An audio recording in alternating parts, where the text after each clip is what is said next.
much. Well, the Colts will start the new year already out of this season's playoffs. Another frustrating Sunday on the road. This time against one of the league's worst teams. Brad Brown has a look at how the Colts stumbled in New York. Wake-up call that significant changes may be needed for the Colts as they get into 2025. The Giants were winless at home all season. During their 10-game losing streak, their offense maxed out at 22 points. But New York steamrolled the Indy defense to the tune of a 40-0 Jaguars. Brad Brown, WRTV Sports. This is Fox 59 Sports Overtime. Hello and welcome to Sports Overtime here on Fox 59. I'm Chris Hagan. It's a day that will live in infamy. Colts entered Week 17 with playoff hopes still intact, and on paper it looked like an easy assignment to stay in the hunt. Simply beat a Giants team struggling through a 10-game losing streak. Anthony Richardson out with back spasms, so it's Joe Flacco getting us down 28-20. Later, Flacco throws one up for Alec Pierce, and the little guy turned big man gets it. 49-yard gain. Indian business once again. Flacco connects with Pittman for a 7-yard touchdown. Colts down just 2 again, but the defense, well, they couldn't stop anything today. Locke keeps it. 3rd and goal. This would have kept it a game, but he sneaks in there, and that would seal it. Unbelievable. 45-33, the shocking final from MetLife Stadium, and our Alexa Ross was there. The Colts had an easy task: win and keep their playoff hopes alive. Instead, they failed to execute when it mattered the most. When you're playing in an elimination scenario, the level of execution, the level of attention to detail, your intensity, everything has to raise a level. And I mean, I just feel like we just, as a team, did not raise our level. We just kind of let things get away from us a little bit. And if you don't take care of what's right in front of you, then you don't get to play for what you really want. So it's just a tough pill to swallow as a team. Tackling was among the Horseshoe's biggest issues against a surprisingly explosive Giants squad. They got talent. I mean, Neighbors is a hell of a player. I think he's an extremely special talent in this league. We just need one stop to give the offense another opportunity to go down and score. But I think one thing just led to another. And a second-half shootout by the Colts offense just wasn't enough. I thought we battled. I mean, 70-something plays, right? It was a tough game, tough physical game. We just didn't make enough plays in the end to get it done. This isn't the first time the Colts have failed in a must-win situation.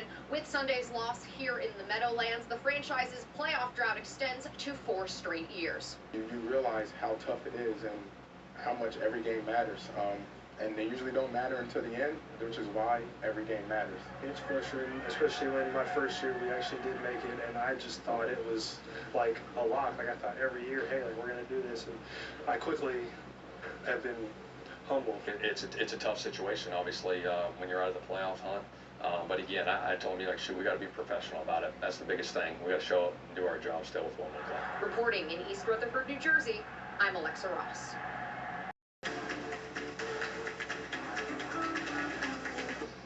No more hope. The Colts are out of the playoff race. Their postseason drought now stretches another year after today's loss to the New York Giants. Let's be honest, this was not a pretty game for the team. Dominic Miranda in studio tonight to break down what went wrong this time, Dom. Well, how much time do you have? Look, the Colts had to win. Bottom line, to stay in the hunt for the playoffs. The 2-13 Giants standing in the way, having lost 10 straight games. However, the Colts without Anthony Richardson in this one. You know what happened by now. A lifeless performance in the Meadowlands see the Colts season decidedly come to a close. They win to the halftime break trailing 21-13. That's where we'll pick this one up. Execution was bad. Tackling was bad. Shane Steichen, I'm sure, gave a rousing halftime speech, but this was not what they had in mind. From game remaining, we can go through stats. JT had a good day. Joe Flacco did all right, but let me just say this. The effort from the Colts today was lackluster, laughable, embarrassing. 75 points given up the past 2 weeks to the Giants and the Titans, 2 teams vying for the #1 overall pick. Not going to get it done. Giants hadn't scored 45-plus, get this, since 2015. You know, Wow. You were a tyke. I was graduating high school in 2015. Ooh. Not great. This is a I don't like that either, but this is a microcosm of what the Colts season has been. Utterly disappointing, leaving everyone wondering where they go from here. just wasn't good enough. And no, well, you just can't lose that game. And it just looked like they weren't in it. I mean, they were not into it. That first half especially, they woke up in the second half because it felt like they kind of knew, okay, we can't lose the Giants here, but it was too little too late. And Shane Steichen said after you'll hear it at 11, just not good enough. And leaves us wondering what in the world happened and where do they go from here. Yeah, on to next year. I'll be curious what Jim Irsay has to say about this, too. Me too. We'll see. All right, thanks, Alexa. On that note, let's bring in JMV from 93.5, 107.5. The Fan. John, the floor is yours. Where do we start on this? Absolute disaster. And everybody says, well, what are you going to do? What will Jim Irsay do coming up in the offseason? I think this is the time now where if you're going to do one, if you're going to do Chris Ballard and move on from him, then you do all three, the general manager, the head coach, and the quarterback. Now, and more likely, they're going to end up keeping the quarterback. Don't get me wrong on this, because they still want to see what Richardson has. But frankly, with this group, and I hate using this term, Chris, culture, right? I really don't like using it, but the culture is bad. There is not a team in the NFL that needs more of a stinking overhaul from top to bottom than this group, because it's always something, Chris. It is always something. Like today it was the defense. Maybe one day it's going to be the quarterback play. You know, maybe it's Jonathan Taylor dropping the football before the end zone. It is always something. But I think now, with that debacle today in New Jersey, it is absolutely time. And again, if you're going to do one, then don't start fresh everywhere, all the major categories with your team. What do you say about this? Not ready to play, didn't execute, didn't have the fire. I mean, you're talking about arguably the worst team in the league. They've lost 10 straight, hadn't won at home all year. You got Drew Lock looking like an MVP candidate out there. They broke down in all three phases, to be quite honest. Chris, the Giants wanted to lose. The Giants tried like heck. They wanted to lose as well, but it was mostly because they were bad. The Colts just played down to that. And when you think about it, you know, not making the postseason in 4 years, not having a postseason win in 6 years, and we'll see coming up after Jacksonville next week if it's going to be. But yeah, break down the defense. We know that Gus Bradley, there's no way in the world Gus Bradley and a lot of the staff is going to be back. But I would say, hey, now is the time to make that cultural change within your organization entirely. You hear from the Colts fans 5 days a week. What is Joe Colts fan thinking right now about this team and this franchise that they've rooted for decades? Well, the Colts are going to have a whiteout every stinking home game next year if they go in and run this thing back, which you're going to have to have white T-shirts on the seats to look like they're going to be fans there. And I know that a lot of these fans, Chris, have already ordered the process of paying for their season tickets. But you and I both know this. We've been around sports long enough. There are different ways you can show your form and participate in team apathy. There are different ways. And I think we're on the brink right now of the most apathetic Colts fan base that I have seen since really, the middle 90s? I mean, when they went to the AMC title game, you know, it feels like that. It feels like that pre-Manning most of the time era to where it is right now. I mean, you got to go back with some of these stats to 1998. So, yeah, it goes without saying major changes need to be made, and that was dictated by the way that they played on the field, especially today. Heads may roll, maybe this week, maybe at season's end, but JMV will be there to talk about it 5 days a week, and we'll see you here next Sunday, John. Chris, thank you. All right, let's hit a break. When we come back, more coverage from MetLife Stadium. Back on the field here at MetLife Stadium with Joel A. Erickson. Joel, a shootout today, but it was the defense that ultimately couldn't get it done in this loss. The Colts season is over. What do you see as the biggest issue that prevented them from getting here?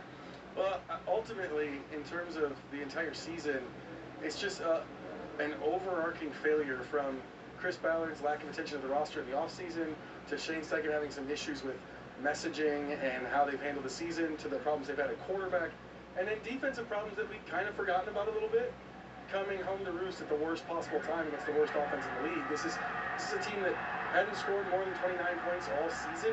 They hadn't scored more than 20 points in a game more than 4 times. Colts gave up 45, and 38 of those were on the defense. Just an utter failure from the defense, but one that we could have seen coming if you look back at the beginning of the season. Yeah, tackling has been a huge issue. Zaire Franklin said something very interesting about it should be 11 versus 1. That's what great defenses do. And this, too many guys are left alone. Is that how you assess these tackling issues that have kind of been pervasive through the season? I think it's partially that, but I also think it's a lack of focus all the way through the tackle.